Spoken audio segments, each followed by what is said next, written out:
Hey, God bless you. How you doing? So imagine with me for a minute. You're a rich person. You have a lot of money. You love God. And let's say you are Jewish. You live in the times where the temple was a thing. And you want to show your, allegiance, your devotion, your ability to serve in a financial way, as well as helping your culture, not to mention the fact you want to help the spiritual kingdom grow, by honoring God, by giving large amounts of money, time, effort, perhaps, and so there's projects on at the temple. They want to do certain things.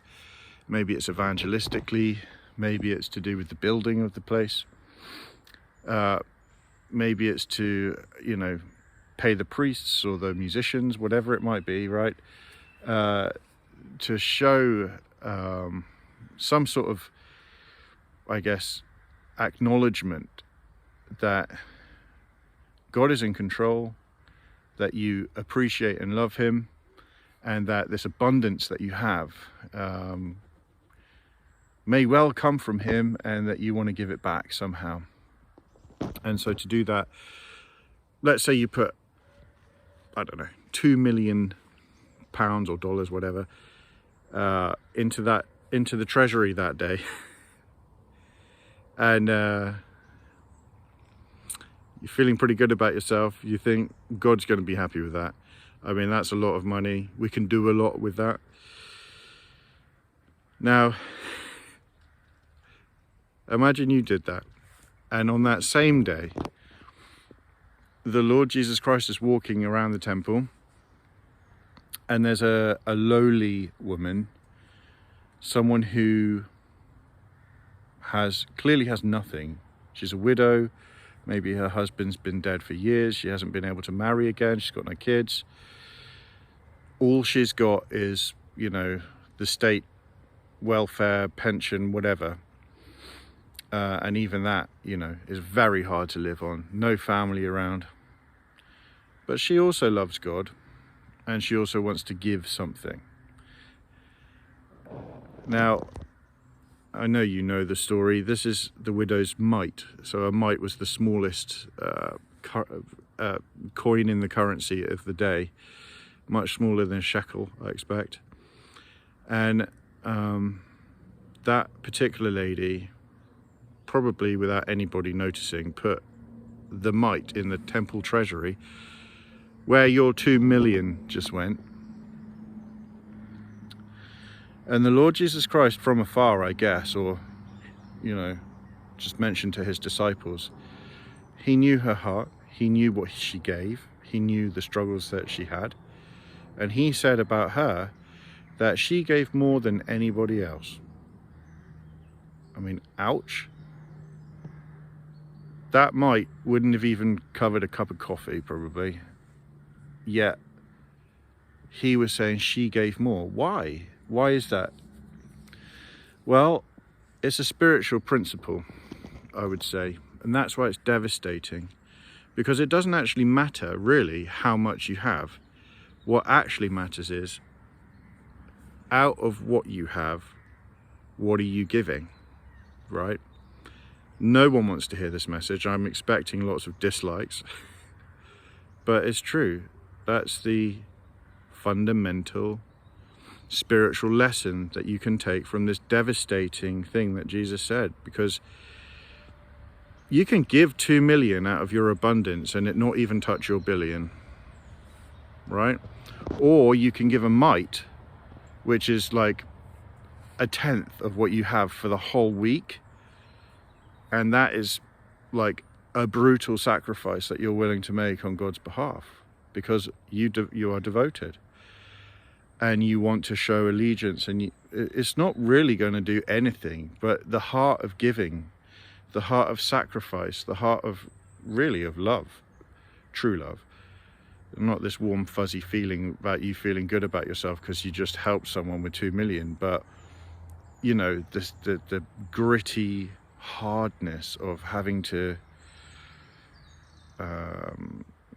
sacrifice is the only word, sacrifice a meal or you know, something that you actually want to get in order to, I guess, do what you can to show devotion and humility and do what you can to further the kingdom.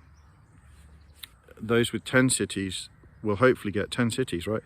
Those with 1 city will hopefully get 1 city because they gave. But those who withhold their talent, well, they are a wicked servant.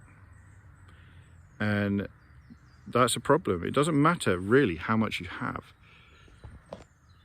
What matters is, have you been touched enough to want to give all, everything, you know? I'm not saying, you know, sell everything you have and give it to the poor, because that can be taken out of context. And I've been confused about that in my life. But what I am saying is there is an aspect of our finances that we have to acknowledge everything comes from the Lord as Christians. And what we give back out of that depends on how much we really appreciate him and expect him to provide regardless of what we have, right? So let me challenge you, and I'll challenge myself really, is you can think that you are giving a lot, yet someone who gives way less, like a lot less, may well be giving more in the eyes of God, because it's about an attitude, it's about a motive rather than the actual physical manifestation. It doesn't touch the sides 2 million if you have 1 billion, right? But it will definitely hurt if you give a mite when you've only got 10 of them to live on them for the week, right? And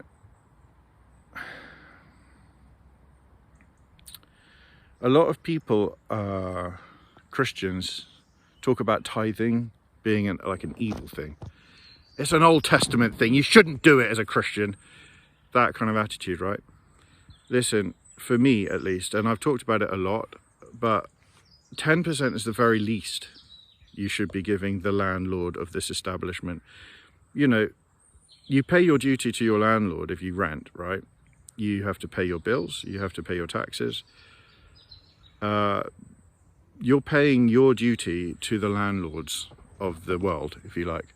But yeah, I mean, grace is free, breath is free, but you're limited to them, and the giver of those things has kind of set a spiritual principle as well, where there needs to be an element of regular, let's say, charitable or evangelistic, you know, a portion of your whatever it is comes into your bank account. 10% is a nice figure, very easy to work out. Whatever you get for the week, you just minus a zero or whatever. You know, if it's 750 you take 75, you put it in a special account and save it up for a rainy day when you know the Lord wants you to spend it on something awesome, right? For him, I mean, that's his money. Like, you don't touch that. And if you do, you pay it back, right? You can treat it like a savings as long as you pay it back. But I think if Christians adopted this mentality, there's much more that we can do for the kingdom financially, and like pushing our shoulder behind things. Doesn't matter how much you've got. If everybody's doing 10%, if a billionaire is doing 10%, that's a lot of money, right? If a millionaire is doing that, that's also a lot of money. If you've only got 10 mites for the week, put the mite into the temple treasury. You see what I'm saying? And on Judgment Day, the Lord is going to look at you and say, you gave more than the 10% that came from the billionaire, because that was a large portion of what you had to live on. That is living by faith. So, no, it's not a commandment. It's not even a requirement for salvation. No one's saying that. But what I am saying is, it is a spiritual principle we should live by if you really want to honor and show your devotion to the Lord and push something that he wants to do in terms of changing lives in this world. When you save up that 10%, it's amazing what you can actually, accomplish charitably or evangelistically. If you left it for a whole year, let's say you make, I don't know, 15 grand a year, then you've got £1,500 to donate somewhere that is going to make a difference, either towards the gospel or someone's life somehow. You are the steward of that money on behalf of the Lord, therefore you are his hands and feet in that way. Don't you want to give what you can? I do. I want to try and live up to my own preaching here. I'm not sure I do. I try to, but I know it's a spiritual principle we should all be living by. And that's really the point of this video is, doesn't matter how much you've got. There are a lot of people who say, I just haven't got enough to give. That's garbage. Sorry. You have. If you've got a roof over your head, food in the fridge, and, you have a warm, comfortable bed to sleep in, you have more than 90%-ish of the rest of the world. Doesn't matter if it's in credit, doesn't matter if, if you can go back tonight, not knowing if you're even going to wake up tomorrow, because no one knows, right? But if you have that right now, you are in the top 10% richest people of the world, right? So start putting things aside, or putting what even if it's a mite, start doing it. That's my recommendation. It will benefit you on Judgment Day. It will benefit you, trust me. And I think the Spirit is all about motive, because people who give like that are operating in faith and not fear of the future or fear of a lack of provision from the Lord or something. He is worthy, he is capable as the landlord of this entire establishment to provide our needs, right? He'll send crows if he needs to with food in their mouths.